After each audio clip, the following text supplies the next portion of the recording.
Gold Coast Centre Against Sexual Violence has been on the front line for 3 decades, responding to women who've experienced violence and providing counselling, advocacy and education to the Gold Coast community. With another year of living with the COVID-19 pandemic, the changes to our socio-economic and practical lives have shone a light on sexual, domestic and family violence. In the last financial year, GCCASV saw 6,124 clients across both our sexual violence and domestic and family violence programs. These are gendered crimes. For 95% of clients, the trauma they experienced was perpetrated by a male. For many women, the pandemic changed the way they thought about and managed their trauma. For some, the time and space to safely process what happened prompted them to reach out for support.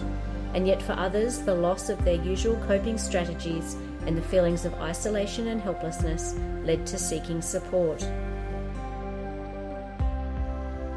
Clients reached out for support around historical and recent experiences of violence.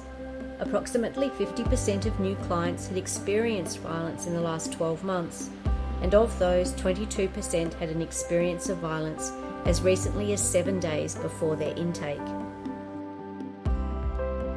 The impact of sexual violence may be more complex or severe for some people due to intersecting discrimination and disadvantage that arise across social identifiers such as ethnicity, ability, sexuality, gender identity, and age. Over the past financial year, we've seen an increase in both ends of the spectrum, with more younger women and more older women reaching out for support.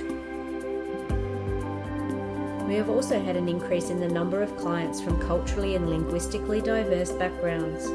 Our counsellors regularly work alongside interpreters to ensure all clients are well supported and understood. There are a lot of myths and misconceptions around sexual violence. The reality is that it's real, not rare, and it's most likely to be perpetrated by someone known. In fact, 94% of our clients were harmed by someone they had a relationship with, such as a partner, family member, work colleague, or service provider. Sexual violence doesn't happen in a vacuum. Its impacts and the response are complicated by the intersection of myriad of issues. This has never been more evident than throughout the COVID-19 pandemic. Housing insecurity and poverty in particular have risen. These underpin disadvantage, contributing to women's vulnerability and victimisation, and when they go unaddressed, the healing journey is delayed. The whole world has been increasingly exposed to technology, and throughout the COVID-19 pandemic, it became the main source of positive connection for many. Technology also became an increasing feature of the negative experiences of our clients, ranging from meeting the offender online through to non-consensual filming and other forms of image-based abuse.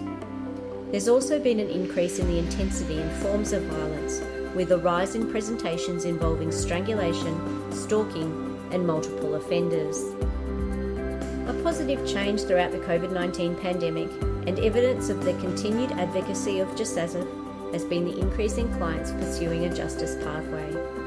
Of those that engaged with police, 34% progressed to a formal statement.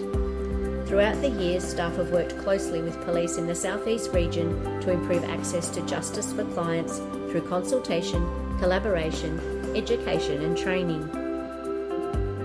The vision of the Gold Coast Centre Against Sexual Violence is a safe community free from sexual and domestic violence. We're working every day on our mission to provide timely, effective and ethical counselling, education and advocacy. The prevention of sexual violence requires a whole of community effort. Our work is supported by strong partnerships and the commitment of individuals and organisations.